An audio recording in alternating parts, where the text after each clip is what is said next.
Hello. আজকে যেটা আমরা শুরু করবো সেটা হচ্ছে সিপিইউ শিডিউলিং অ্যালগরিদম। আগের ভিডিওতে তোমরা দেখেছো যে কিভাবে কি আহ, কতগুলো কি টাইম আছে, অ্যারাইভেল টাইম কি, বাস টাইম কি, ওয়েটিং টাইম কি, কমপ্লিশন টাইম কি। ঠিক আছে, তো ওখানে আমরা ডিসকাস করেছিলাম সিপিইউ তো বেসিক্যালি দুটো শিডিউলিং অ্যালগরিদম ফলো করে, একটা হচ্ছে প্রিএমটিভ আর একটা নন প্রিএমটিভ। তো প্রিএমটিভ কি? প্রিএমটিভ হচ্ছে সাপোজ একটা কাজ তুমি পেলে বা সিপিইউ পেলো, সেটাকে আহ, একটু একটু করে, অল্প অল্প করে সেই কাজটাকে পারফর্ম করবে, পুরোটা একবারে করবে না, মানে থেমে থেমে কাজটা করবে। নন প্রিএমশন কি? যদি কাজটা পাচ্ছে, সেই কাজ যতক্ষণ না কমপ্লিট করছে ততক্ষণ ও সেটাকে চালিয়ে যাবে, সেই প্রসেসটাকে এক্সিকিউট করতে থাকবে। ঠিক আছে, তো আমরা ফার্স্ট নন প্রিএমশন দিয়ে শুরু করব, দেন আমরা প্রিএমশনে ঢুকবো। তো নন প্রিএমশনের ফার্স্ট যেটা মেজর ইম্পর্টেন্ট কোশ্চেন, যেটা হচ্ছে এফসিএফএস দিয়ে আসে। ঠিক আছে, এটা ডাব্লিউবিএসসিপি বোর্ডে তোমাদের ডিপ্লোমা 2024 এ কোশ্চেনটা এসেছিল। ঠিক আছে, কি বলেছে, একটা আমাদের প্রসেস দিয়ে দিয়েছে, P1 P2 P3 P4, চারটে প্রসেস দিয়েছে, তাদের অ্যারাইভাল টাইম দিয়েছে, তাদের বাস টাইম দিয়েছে। ঠিক আছে, তো এটা কি করে করব? দেখো, ফার্স্ট অফ অল আমাকে মোডটা দেখতে হবে। মোডটা কি দেওয়া আছে? নন প্রিএমটিভ। নন প্রিএমটিভে করতে হবে, মানে কি থেমে থেমে কাজটা হবে না, যেটা পাবে একবারই, যখন টাস্কটা আসবে সেটা একবারেই আর কি কমপ্লিট হয়ে বেরিয়ে যাবে। যতক্ষণ না কাজটা শেষ হবে সেটা করে একদম কমপ্লিট করে বেরিয়ে যাবে। তো এফসিএফএস এর ফুল ফর্ম কি আছে? First come first serve. ঠিক আছে, ক্রাইটেরিয়াটা মেন দেখতে হবে, এখানে একটা ইম্পর্টেন্ট আছে ক্রাইটেরিয়া। ক্রাইটেরিয়া কি? Arrival time. First come first serve মানে কি, যে আগে আসবে তার, তার কে আগে এসছে কি করে বুঝবো? তার অ্যারাইভেল টাইম দেখে, এটি দেখে। তো এখানে আমার হচ্ছে চারটে প্রসেস দেওয়া আছে, যেটা হচ্ছে P1 P2 P3 P4। ওকে, আচ্ছা, আগের দিন আরেকটা জিনিস ডিসকাস করেছিলাম, গ্র্যান্ড চার্ট। ঠিক আছে, ওই গ্র্যান্ড চার্টটা আমাদের এখানে বানাতে হবে। কিভাবে বানাবো?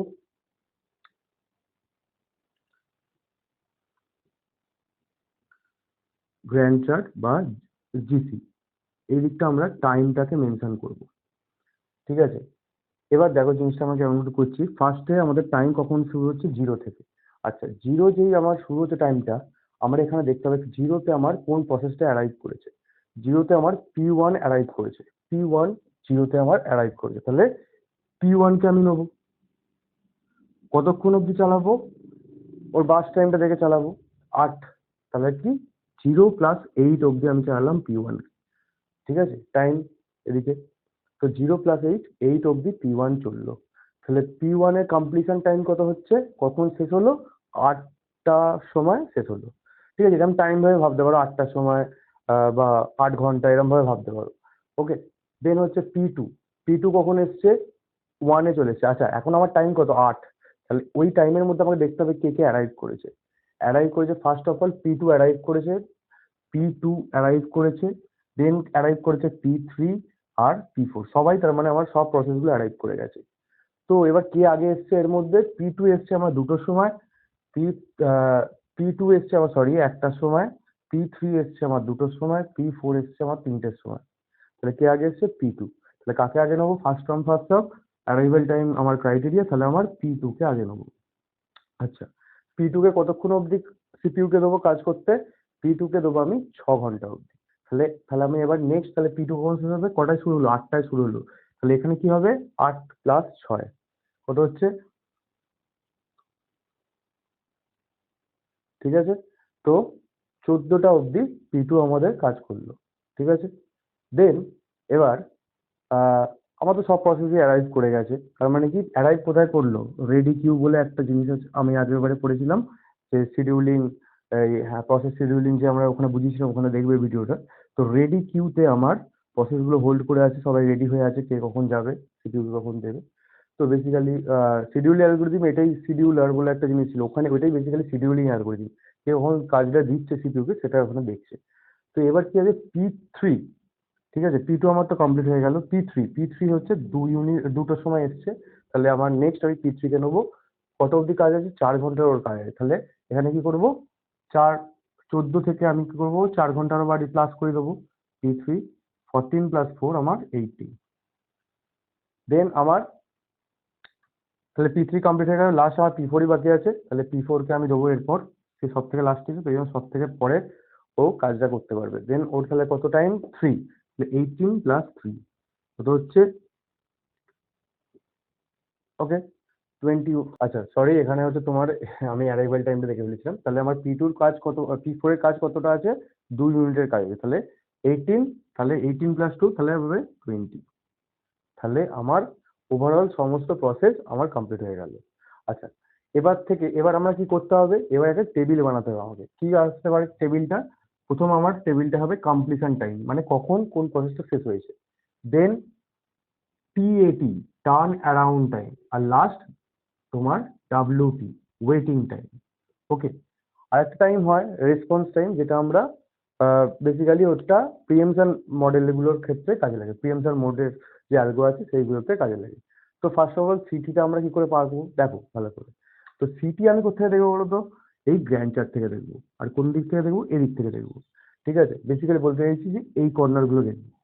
আচ্ছা, ফার্স্ট অফ অল P1 এর জন্য চেক করবো। P1 এর কোথায় শেষ হয়েছে? 8 এ শেষ হয়েছে। 8টার সময় P1 এ শেষ হয়েছে, তাহলে 8 ওর কমপ্লিশন টাইম। দেন হচ্ছে P2 হচ্ছে 14 এ কমপ্লিশন টাইম। দেন P3 হচ্ছে 18। দেন P4 আমার 20। আচ্ছা, দেন টার্ন অ্যারাউন্ড টাইম আমাকে বার করতে হবে। টার্ন অ্যারাউন্ড টাইমের ফর্মুলা কি? TAT = CT - AT, turn around time. আর WT এর ফুল এই ফর্মুলা কি? WT = তোমার TAT - BT। ঠিক আছে, তাহলে এবার তো আমরা ইজিলি বার করতে পারবো। ফার্স্ট অফ অল কেমন করে বার করবো? TAT বার করি। আচ্ছা, TAT হচ্ছে আমার 8 - 0 8, 14 - 1 13, 18 - 2 16, 20 - 3 17। ওকে, দেন WT বার করবো। WT কোথায় কোথায়? TAT যেটা আমরা বার করলাম মাইনাস BT। তাহলে 8 - 8, ওয়েটিং টাইম 0। দেখো ভালো করে। আর যখন P1, বেসিক্যালি P1 এর হচ্ছে ওর কমপ্লিশন টাইম তোমার হচ্ছে BT টাইম তোমার 8 ছিল, কিন্তু অ্যারাইভ কখন করেছিল? 0-তে। ওয়েটিং টাইম মানে কি? 0 কেন হলো এখানে? P1 কে কি ওয়েট করতে হয়েছিল? না, ওয়েট করতে হলো না। ও যখন এসেছিল তখনই পেয়ে গেছে CPU। ঠিক আছে, যেহেতু ফার্স্টে এসেছিল তাই জন্য ওর ওয়েটিং টাইম 0। দেন এখানে দেখি P2 এর ক্ষেত্রে 13 - 6 কত হচ্ছে? 7। দেন হচ্ছে 16 - 4, 17 - 2 50। ঠিক আছে, তো এইটা হয়ে গেল আমার টার্ন অ্যারাউন্ড টাইম আর ওয়েটিং টাইম। তো আমাদের কোয়েশ্চেন এবার কি আসে? এটা আমরা টেবিলটা বানিয়ে ফেললাম ইজি ভাবে। একটা জিনিস বুঝতে পারলে তো, বেসিক্যালি গ্র্যান্ড চার্টটা বানাতে পারলে কিন্তু সব হয়ে যাচ্ছে। ঠিক আছে, গ্র্যান্ড চার্টটা আমাদের বানানো শিখতে হবে ভালো করে। আচ্ছা, তো ফার্স্ট অফ অল আমাদের কি কি কোশ্চেন আসতে পারে এখানে? প্রথম কোশ্চেন আসতে পারে এখানে তোমার হচ্ছে এই যে টোটাল টাইমটা বা এক্সিকিউশন টাইমটা কত? তাহলে সেটা আমরা কোথায় পাবো? একদম লাস্ট 20। ঠিক আছে, দেন আমার যেটা কোশ্চেন আসতে পারে, যেটা আসে বেসিক্যালি অ্যাভারেজ ওয়েটিং টাইম আর অ্যাভারেজ TAT।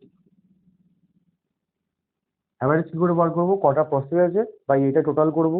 ঠিক আছে, বা সরি, এটা টোটাল করবো প্লাস কটা প্রসেস আছে।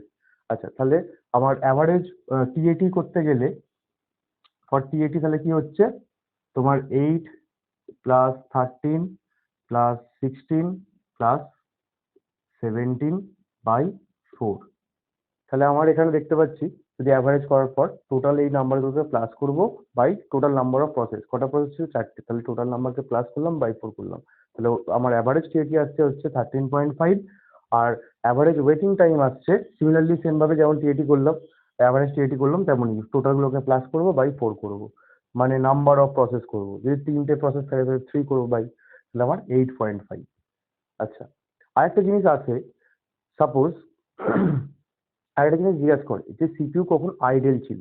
বেসিক্যালি এই কোয়েশ্চেনটায় সিপিইউ কোনো আইডেল নেই। ওকে, বেসিক্যালি মানে CPU idle in the sense কতক্ষণ সিপিইউ কাজ করছে না।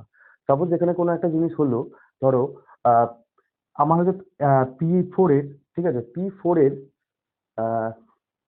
এর যদি অ্যারাইভেল টাইমটা আমি সাপোজ চেঞ্জ করে দিয়ে, সাপোজ এখানে আমি কি করছি, এখানে আমি হচ্ছে 18টা দেখো, আমি একটা জিনিস হচ্ছে আইডেলটা বোঝাচ্ছিলাম। তো আইডেলটা কি করতে পারি? এখানে তো আমার 18-এ আমার আফটার অল P3 অব্দি কমপ্লিট হয়ে যাবে। সাপোজ এরকম তো হতেই পারে আমার 18টা বেজে গেছে কিন্তু এখনো P4 অ্যারাইভ করেনি। সাপোজ ধরো 20-তে আমার P4 অ্যারাইভ করছে। ঠিক আছে, তো 20 অব্দি তো আমাকে যেতে হবে, বা 19 অব্দি তো আমাকে যেতে হবে, তারপর 20 অব্দি যেতে হবে। ঠিক আছে, তাহলে আমি কি করবো সেই সময়, আমি কি 18 পরেই আমি ওকে নিয়ে নেবো? না, কি করে বুঝবো? আমার তো P4 ধরো আমার কাছে আসেই না, আমি কি করে বুঝবো? সিপিইউ কি করে বুঝবে যে ওকে নিতে হবে এখন? বা শিডিউলার কি করে বুঝবে? এটা তো প্রসেসর তো তখন অ্যারাইভই করেনি। তখন কি করব, আমি ওইখান জায়গাটা মানে 18 থেকে জাস্ট 20 যেহেতু বলে তাহলে 2 ইউনিট 20টা অবধি আমি হচ্ছে ব্ল্যাঙ্ক রেখে দেবো বা আইডেল পজিশনে রাখবো। সিপিইউ তখন স্টপ, কোনো কাজ করবে না, কোনো প্রসেস এক্সিকিউট করবে না। তাহলে 20 অবধি আমি প্রসেসটাকে আইডেল করে রাখলাম। ঠিক আছে, দেন আমার 20 থেকে আসছে P4 আমার এলো। P4 এর কত বাস টাইম আমার 2, তাহলে 20 + 2 আমার 22। তাহলে এবার ওই যে কোশ্চেনটা বলছিলাম যে আইডেল টাইম যদি জিজ্ঞেস করে, যদি এরকম কোন টাইম চলে আসে তাহলে হচ্ছে আমার আইডেল টাইম কত হবে, দেখো কোন সময়টা আমার হচ্ছে মানে সিপিইউ কাজ করছিল না, স্টপ ছিল। ঠিক আছে, সেটা হচ্ছে ইন বিটুইন 18 আর 20, তাহলে 18 - 20 = 2। তাহলে আমার সিপিইউ আইডেল টাইম হয়ে যাবে তখন 2 ইউনিট। ঠিক আছে, আর আগের যেটা ছিল, আগে যেটা করছিলাম, যেটা ছিল আর কি বেসিক্যালি, সেটাতে তাহলে আইডেল টাইম যদি জিজ্ঞেস করে তখন আইডেল টাইম তখন 0 থাকবে। আচ্ছা, এটাই ছিল। এবার নেক্সট আমরা পরের ভিডিওতে দেখবো।